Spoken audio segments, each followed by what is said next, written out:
You're listening to KPFT Houston, 90.1 on the dial. We are HD1. If you're down in Galveston, pick us up at 89.5, and our friends up in East Texas, Huntsville and beyond, 91.9. It's time for Songwriter Studio. I'm your host, Tom Tranchilla, and it is our honor to bring special guest to the show this evening, Mr. Jimmy Messina.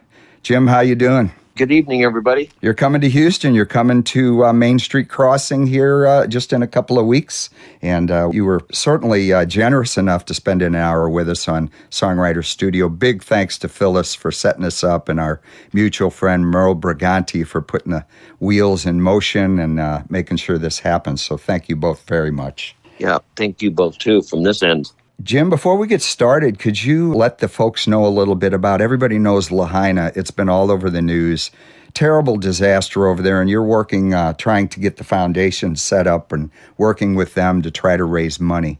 Could you expand on this a little bit?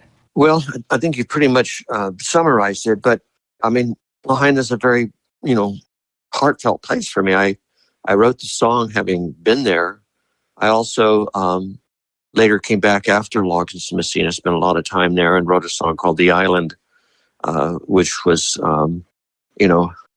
I can't tell you how inspiring that little town was, how beautiful it was, and how peaceful it was. And it was one of those places that that you could go back in history and feel a timelessness. And seeing it destroyed and devastated at this point in time is, I'm just shocked and really without words to try and tell you how deeply I feel about it. So what little I could possibly do, I'm working with XM Radio to see if we can't get some donations going over there, mainly to provide food and shelter for those who are just without a home. And most of the people that live in the islands there full time are not the wealthy ones, like, who go over there and spend time or buy homes for part-time use. They're service people, they're carpenters, they're electricians, they're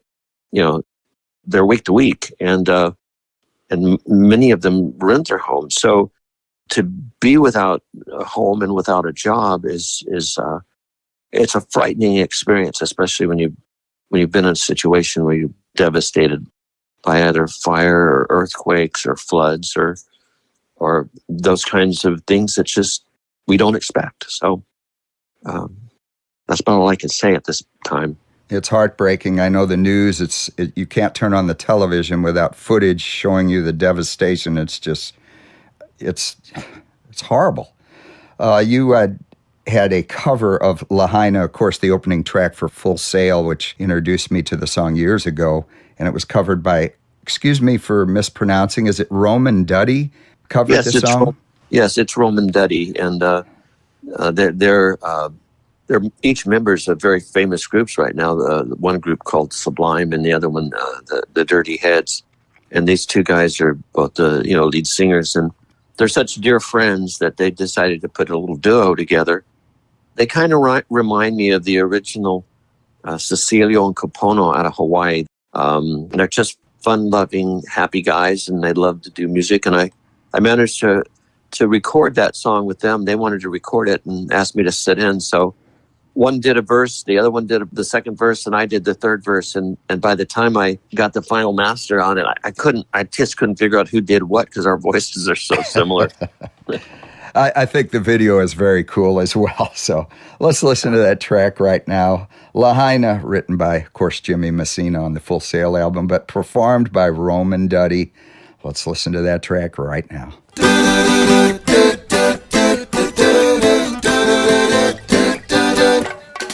I was sitting at the table at an open cafe, waiting for a drink of rum. When I asked my waiter what's the time of day, he said, look out, there's a centipede coming your way. In the Haina, the sugar can grow. In the Haina, the living is slow.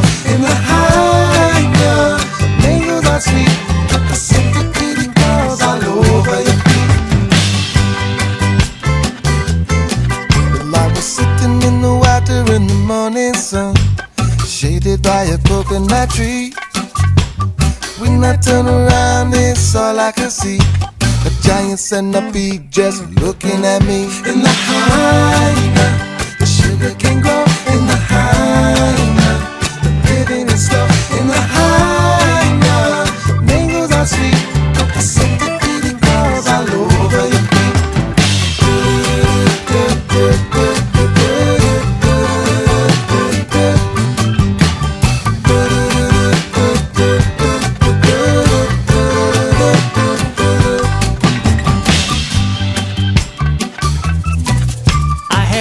Just a second to decide what to do while looking at his poisonous fangs.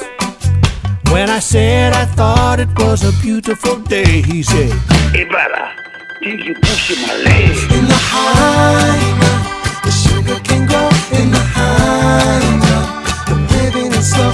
In the hyena, mangoes are sweet, but the centipede crawls all over your feet.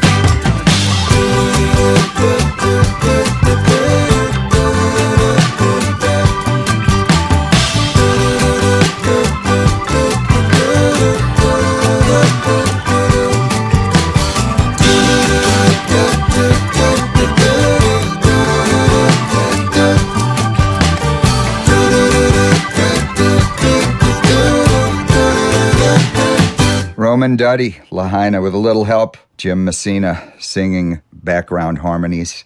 What a great version, Jim. Excellent. I'm glad you agreed to do the harmonies on that. It was just a real unusual and wonderful version. Well, it was really fun to do because they asked me to produce them. And I said, well, why don't we do just one tune? And they wanted to do that song. So it was just great working with them. They're fun. They're creative. They listen. They work hard. And just a little brief note here. Merle did the original. Look out, Mr. How do you think you're pushing my leg? But on that particular one, I actually had Henry Capono do the voice. So he's a local there and in Hawaii, and was a part of Cecilia and Capono, which is interesting. But he did it.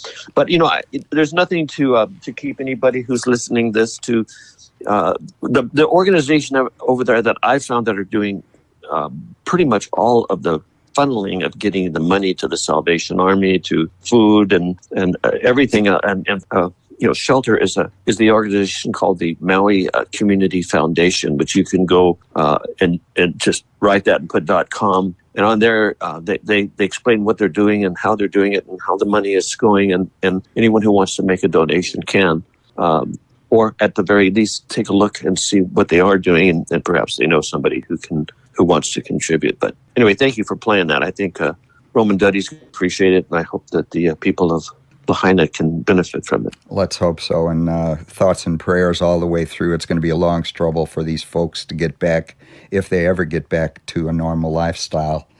Jim, I want to search back just a little bit into your history. Everybody's aware that you're one of the members of Buffalo Springfield, the founder of POCO and Logan Messina many years.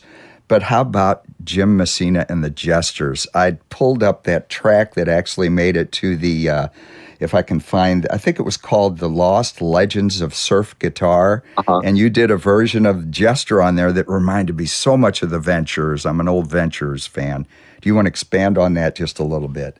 Yeah, it's interesting. I got a call from somebody who said, hey, we've got this Jim Messina tribute band. And I went, what? And I said, what? And they, oh yeah, we're doing your original music, surf music, back when you were in high school in 15 years. I said, you gotta be kidding me. Anyway, they sent me to some links, and I saw these guys playing my music. I gotta tell you something. I mean, they're playing it note for note, sound for sound, and I just was kind of blown away by it because it had such angst in it when I was in my 15th. I mean, if you can imagine that. But the Jesters for me was a group that I started when I was, the beginnings of it was when I was 13 years old. I had been living in Manhattan Beach, Redondo Beach, actually where Merle grew up. And my parents decided to move to the Inland Empire, which was, San Bernardino, Colton, and Riverside. And I went from, being around, surf bunnies, to FFA bunnies. It it was culture shock for me. And I was so depressed. And my grandparents lived, pretty much next door to us where we moved. And my grandmother and grandfather were in the entertainment business and vaudeville and music. So my grandmother said, hey, there's a little boy down the end of the street named David Tranchilla who plays, saxophone. Maybe the two of you should get together and you pull your guitar out. Maybe you can become friends. So that happened. And in the process, I asked him if he knew of any other musicians around, and we managed to pull together Larry Walker and his brother, I think it was David Walker on keyboards, and David Tranchilla. And we started a little band there, and we wanted to play for people. So I recall, trying to call it was called the Grand Terrace Country Club. And it was, in that area in Grand Terrace where I lived, it was mainly Air Force people because there was an Air Force base there. And they would go to their country club. And, of course, sailors and pilots, airplane pilots, they really liked their beverages.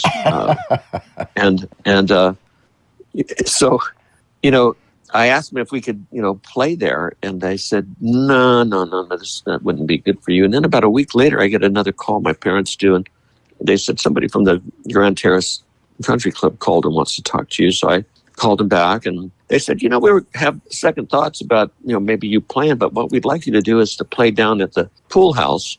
And most of the folks here that like to come up and have dinner, they have kids, and they thought maybe it's a good place that they could bring their kids and then have dinner and then go down there and you guys could play music for them. Little did I know they're looking for babysitters. So what happened is we got, all these kids started showing up at the pool house down in the country club, and they were all our age. So I'd grown up listening to the Ventures, to the Torquays, to the Champs, just any instrumental group I could get to hear music, and eventually Dick Dale and the Deltones, and everything that came at that time. So that was sort of my course of study in music. And I was just going into high school that year. So when I entered high school in the 9th grade, I had a little band. And and as time progressed, by the time I was 13. By the time I was 15, I had got together a group of musicians called the Jesters, and we actually cut an album in Hollywood at Audio Arts Recording Studios, which is where Jimmy Webb debuted his career as a singer-songwriter. Madeline Baker owned those studios, and that's where he started writing all the hits for Glenn Campbell. But Jimmy also went to Colton Union High School. He was a year ahead of me.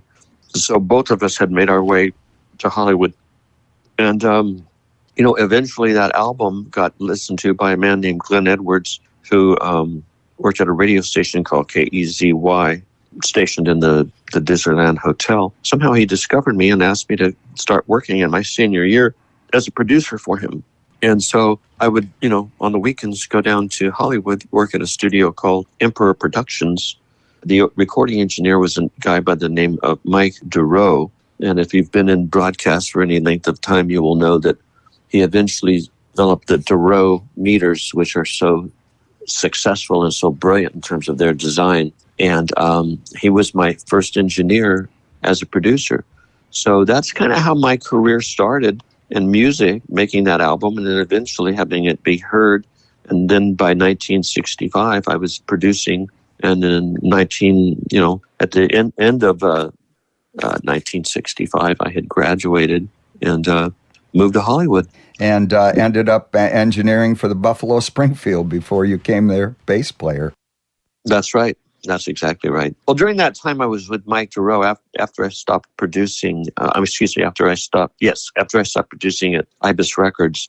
I thought I was going to become a great session player, but when I got there, I started getting some sessions. It required a whole lot of reading, which I was not able to do.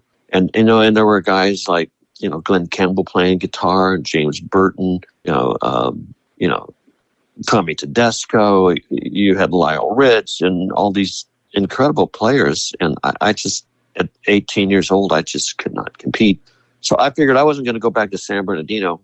So I asked to apprentice as an engineer under Mike Durow, and he took me on. And I began working with him at Ember Productions, learning how to edit. With Casey Kasem was one of our clients. Dick Clark was one of the clients.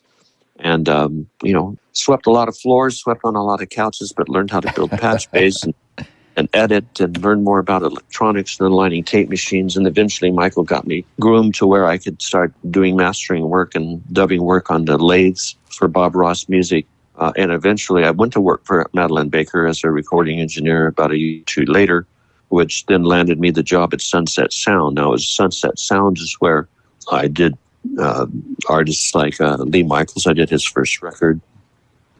I worked with Claudine Lager, who was at the time married to Andy Williams. She had some music, and golly, just so many artists I can't remember. But eventually, one of the clients was David Crosby, and David Crosby came in. Actually, had booked some time, and Gypsy has said to me, "Hey Jimmy, do you think you could come in, tomorrow morning around 10 o'clock and do a demo session?"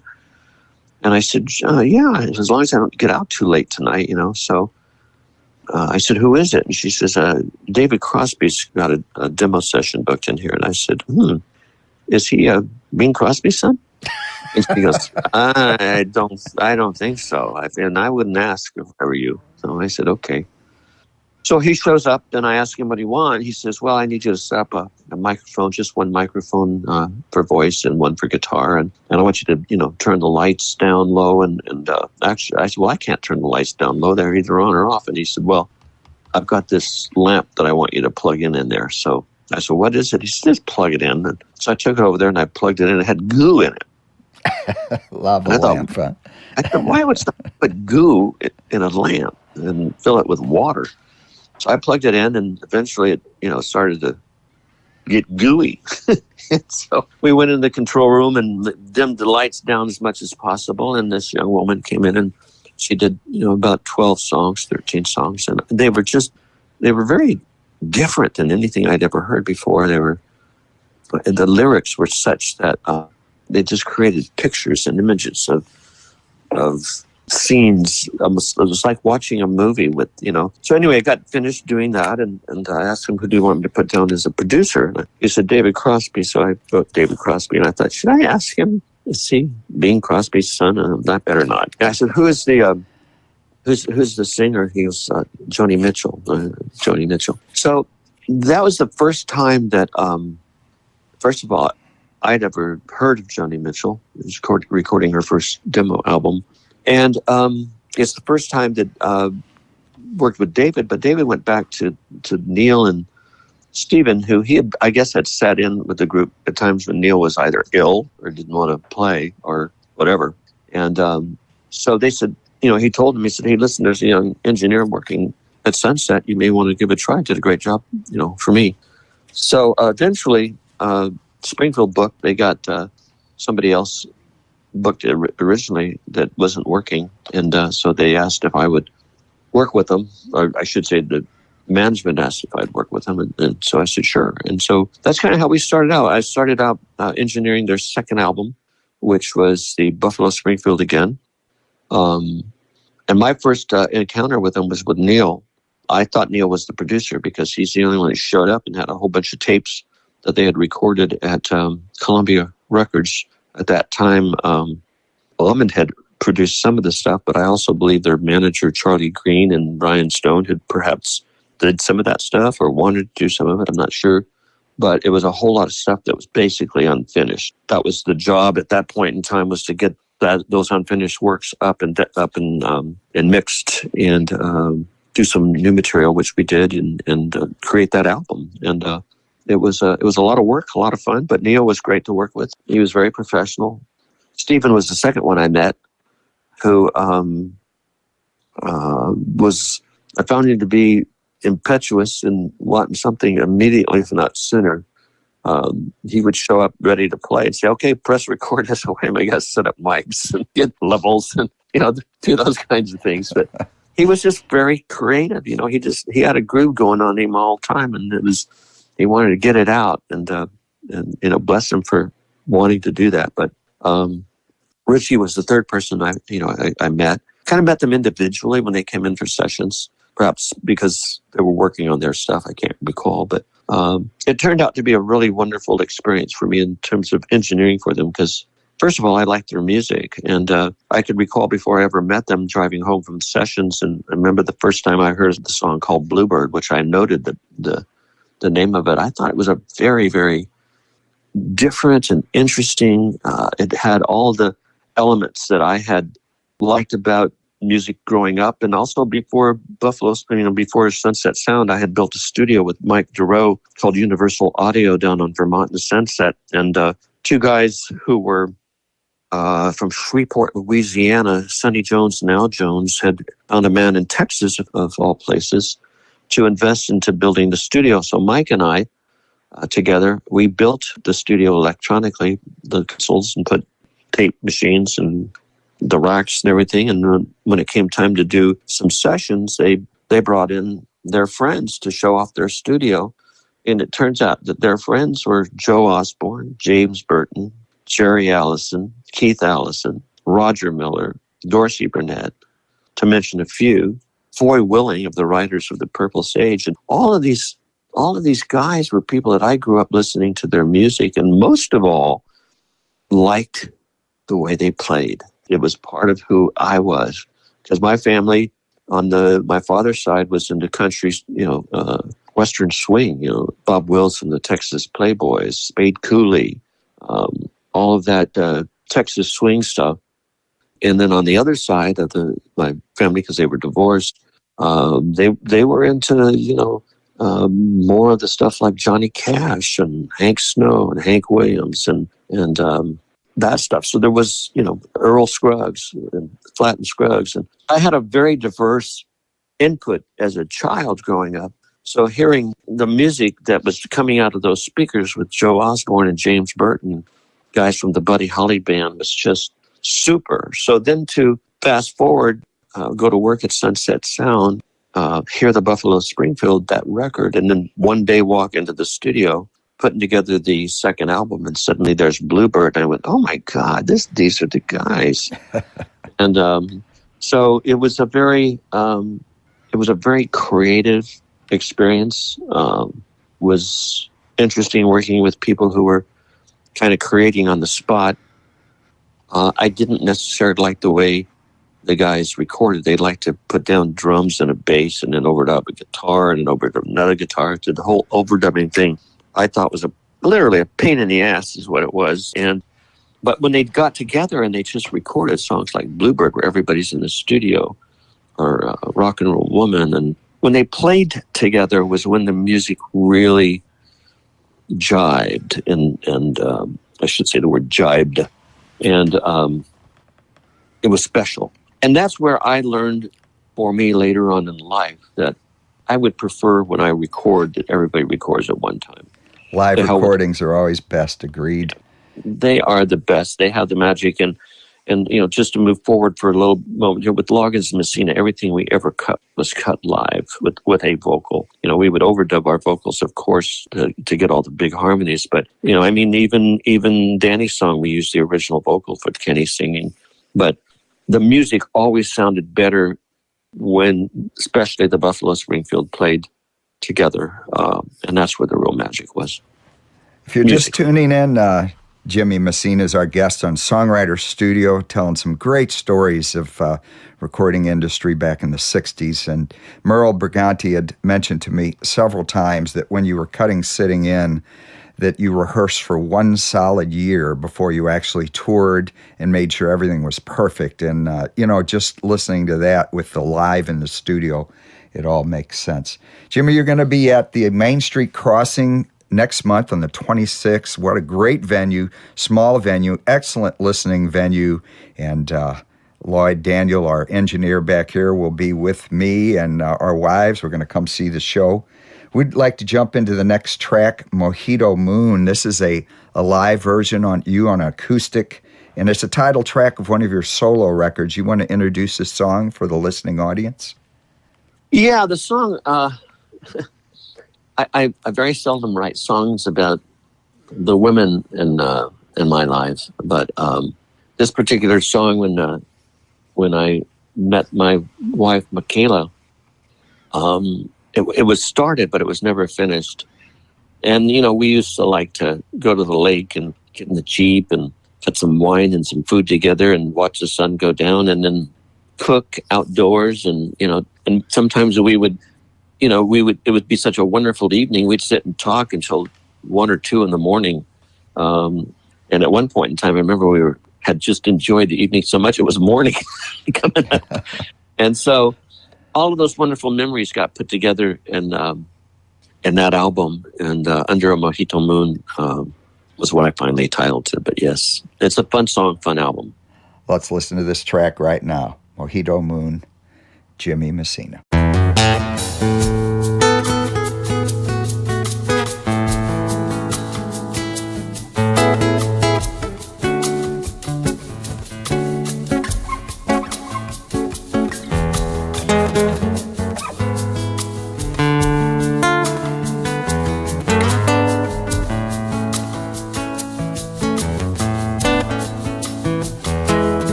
I sit and stare into the fire,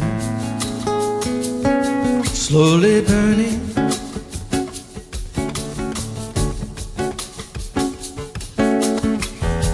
The morning light is near, the starry night is clearly shining.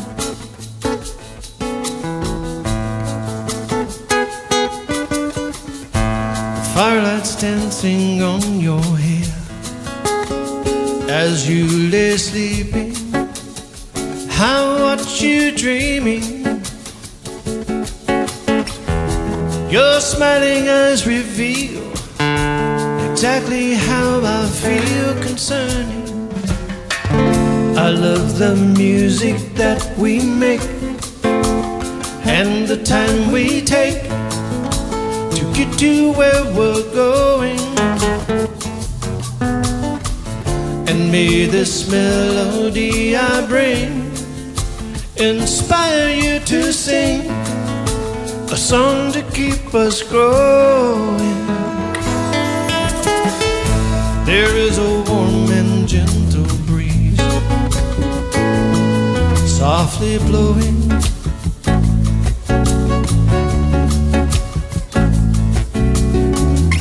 The scent of pine is sweet, the moonlight on the leaves are glowing.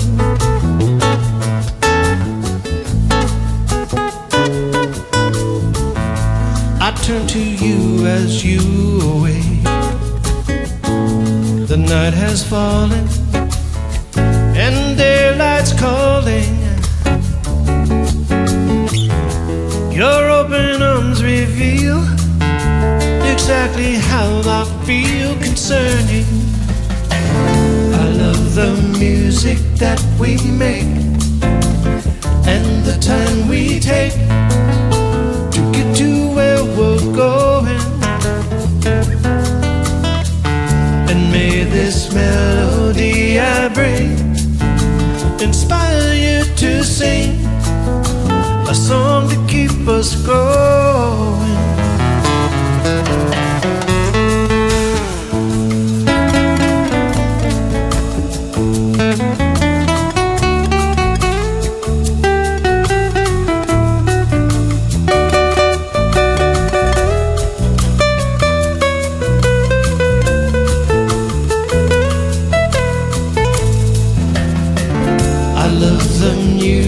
That we make and the time we take to get to where we're going.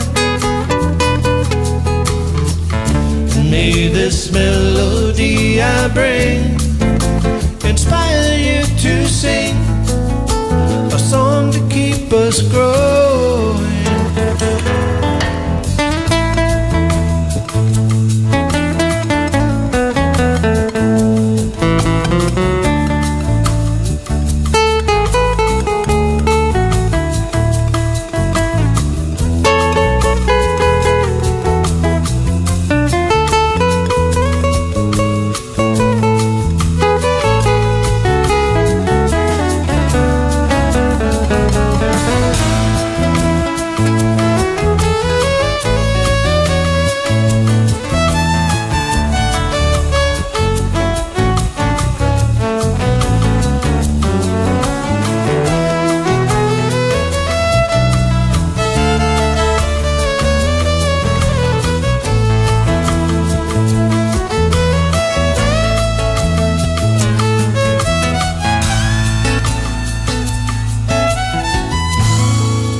It's one of those songs that I wrote for my wife, and I figured, I better start performing it or I'm going to get in trouble.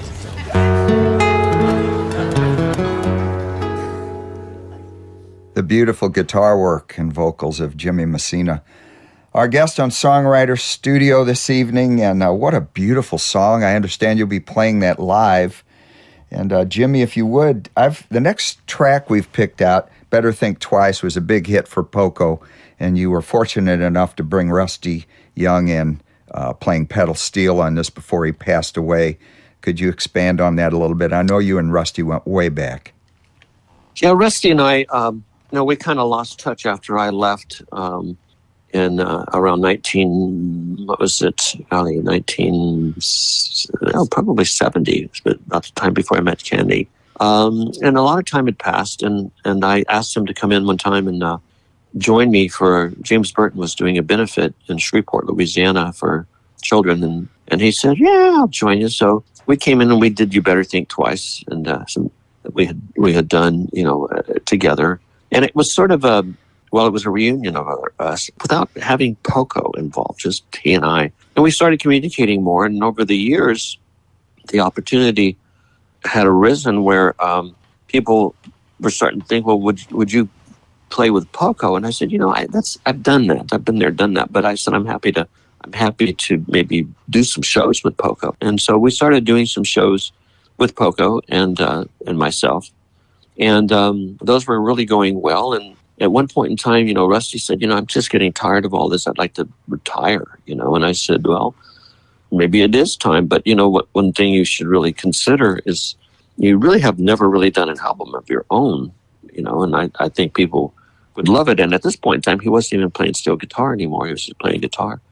So I said, how about you joining me and doing some shows with me? And he says, I'm at a point in time. I don't want to put a set together and be an opening act. I said, look, you would never be an opening act with me. I wouldn't even consider it. I said, what I'd want to do is to have you come in and join me as a featured artist. I'll open the show, bring you up. We'll do some music we did together acoustically. I'll get off. You do what you'd like to do. It would be a soul album for you. And then you bring me back. We'll do a couple more tunes together, electrically and use it as a showcase, kind of similar idea that I did with Kenny. But in this case, I, was already working as an artist. So he's, well, okay. So we did this album called In the Groove, Jim Messina In the Groove, which originally was supposed to be just a vinyl, which we made a vinyl on. But there was so much music and so much story, you can't get that on even a double album. So we ended up taking, and I created, which I sent you guys, a folder on an album I put out that looked like an American Express card that had a thumb drive in it. And it was 8 gigs, and it featured the whole album with all the storytelling and everything on it. And that night, when we were recording, we did it in 2 places, one at the Barrow Theater in Santa Barbara, and the next night or the previous night at the Clark Center in Arroyo Grande. And at the Clark Center that night, the president from Blue Elan was sitting there, and he heard Rusty, and he said, man, I'd like to sign you as a solo artist.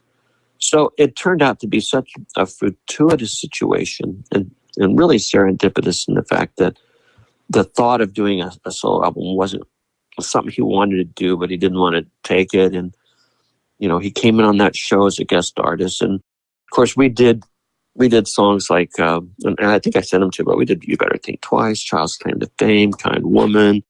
We did listen to a country song, which was a L&M song with him on steel, and Holiday Hotel with him on steel. And we would talk story in the sense that, if I'd have stayed with Poco, these would have been the next songs that we would have done. So it's absolutely fitting that Rusty come in and finish what that might have looked like, and did a fantastic job on it. So it enabled me and Rusty to come back together as musicians, not in Poco, just 2 people, 2 guys, 2 instrumentalists. And it really, really brought a focus on how much work we had done in Poco and with interplaying on guitar.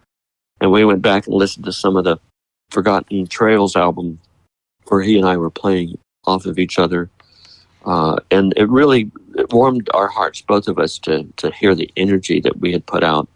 And of course, I was able to capture that energy with him on this album where he's playing, and it was so super. And it was also just so sudden for him to just go.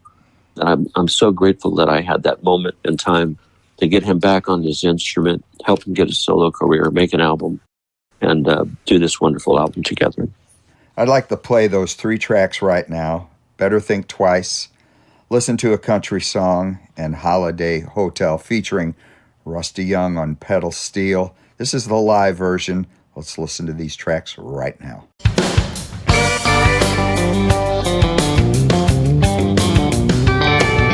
You better think twice.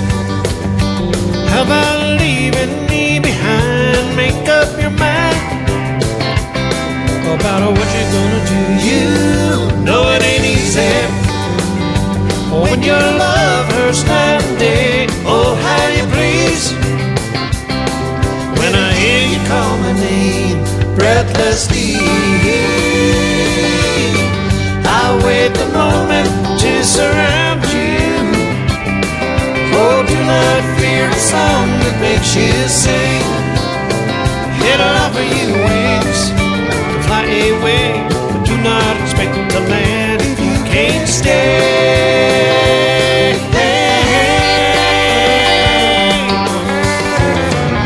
Oh, you better think twice. How about leaving me behind? Make up your mind about what you're gonna do. You take my advice. Oh, woman, you got to choose. Take a little time. You got nothing more to lose.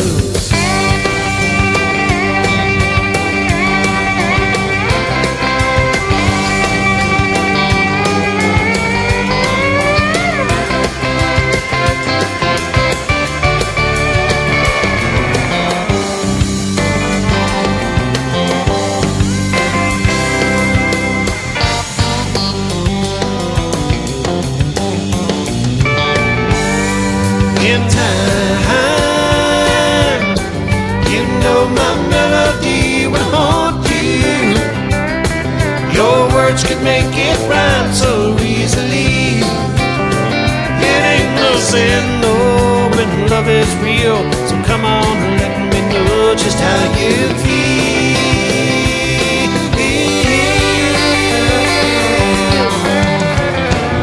Oh, you better think twice. How about leaving me behind? Make up your mind about what you're gonna do. You take my advice.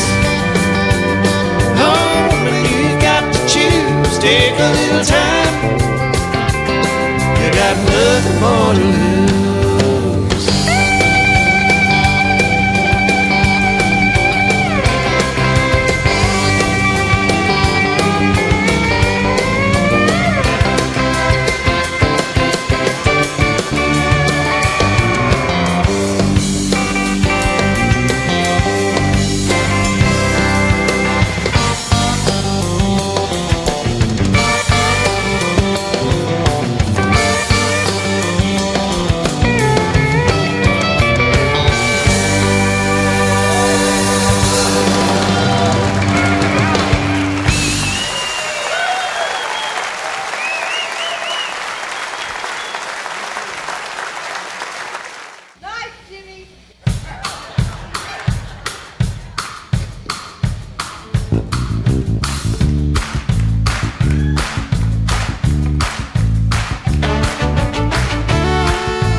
Picking with my Uncle Bill. The neighbors don't mind 'cause they're having a time. sipping on my Baptist still. Old brother Dan's got a fiddle in his hand, mama's on the mandolin. When the music is right and the band gets tight, you ought to see them begin, and everybody starts moving to the sound of the guitar strums, and everybody starts moving to the beat of the rhythm and drum. So come along and let yourself really go. Oh, I find a feeling that's good. I said, sip that wine and have a really good time, and listen to a country song. Well, old Sheriff Brown, he never comes around knocking on the old back door. Matter of fact, you can find him out back picking on his old banjo. Second cousin Jack sneaks up from the back, tries to get to Sister Sue. Look out! Well, she throws him on the ground without turning around. She knows a lot of jiu-jitsu, and everybody starts moving to the sound of the guitar strums, and everybody starts moving to the beat of the rhythm and drum. So come along and let yourself really go. Oh, I find a feeling that's good. I said, sip that wine and have a really good time, and listen to a country song.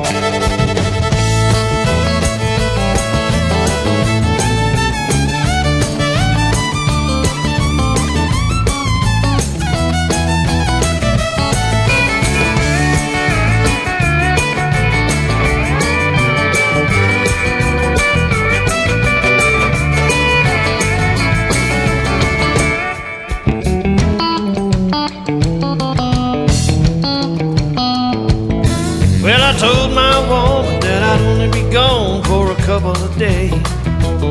I had a friend who was in need of a guitar picker in the worst way. When I kissed that woman goodbye, well, she yelled out as I drove by, don't you let me catch you staying in a holiday hotel. Well, I bought myself a ticket on the Airway Express. I was destined for Modesto. When I met my little buddy, he said, how you doing? And I said, fine, friend. Well, he told me that he had a surprise, but what I didn't know, I finally said mine. I was standing there holding a key to a holiday hotel.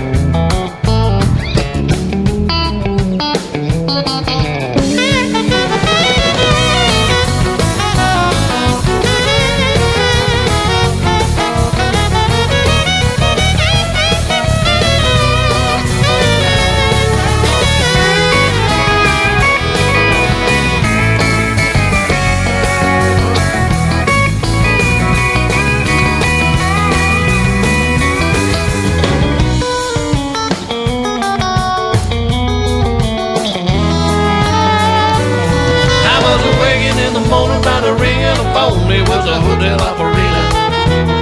I got a message from a friend who checked out, and he said, I'll see you later. He ran out before he paid me my bread. I remember what my baby had said, don't you let me catch you staying in a holiday hotel. Don't you let me catch you staying in a holiday hotel.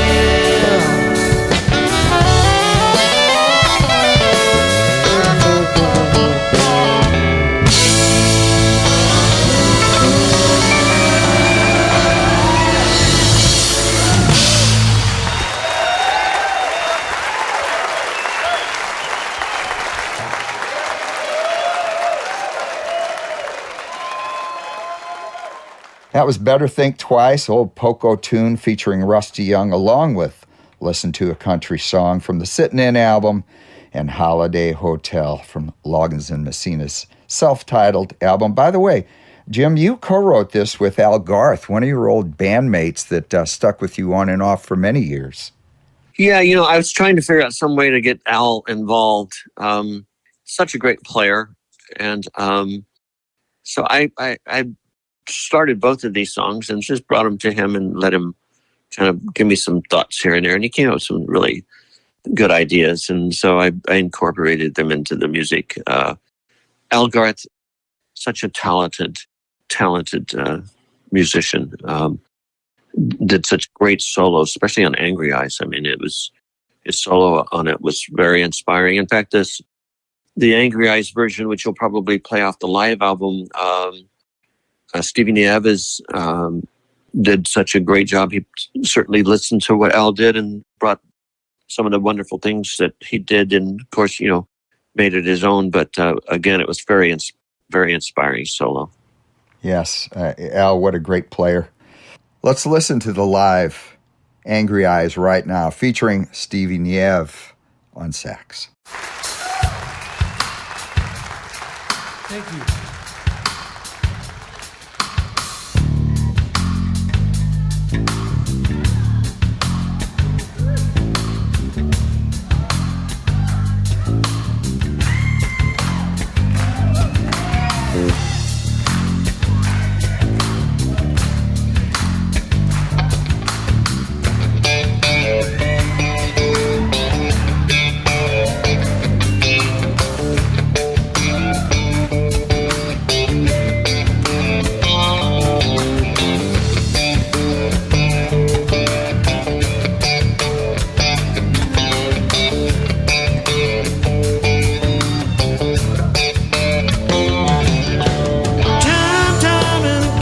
Seen you staring out at me. Now then and again I wonder what it is that you see.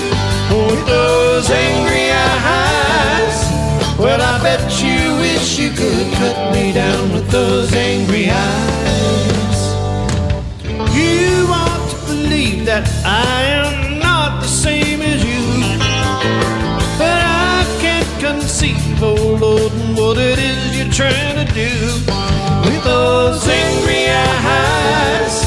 Well, I bet you wish you could cut me down with those angry eyes. What a shot you could be if you could shoot at me with those angry eyes.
blame.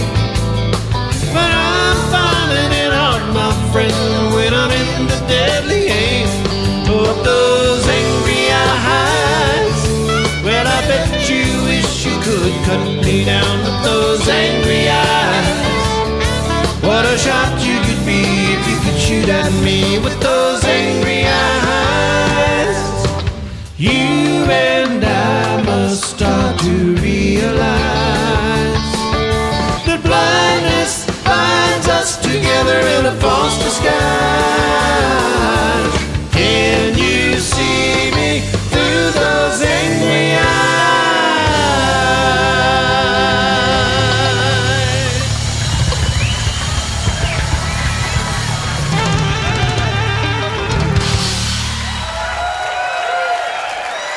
Thank you. Thank you so much. We're going to bring Rusty back out and do a couple more tunes. Thanks for joining us for part one of our two-part interview with Jimmy Messina. Please join us next week for part two of our interview. Thanks to Lloyd Daniel for recording, engineering, and editing this show. Thanks for opening up Songbrush Studios. You've been a real treasure to this radio station and to this show, Songwriter Studio. We wouldn't be able to do it without you. If you like what we do here in Songwriter Studio week after week, year after year, please pick up that phone and dial 713-526-5738 or go to KPFT.org and make your donation online. Hit that tip jar, make sure Songwriter Studio benefits. Thank you all so much. Stick around. We've got Pete Little and great show Irish Airs coming up next.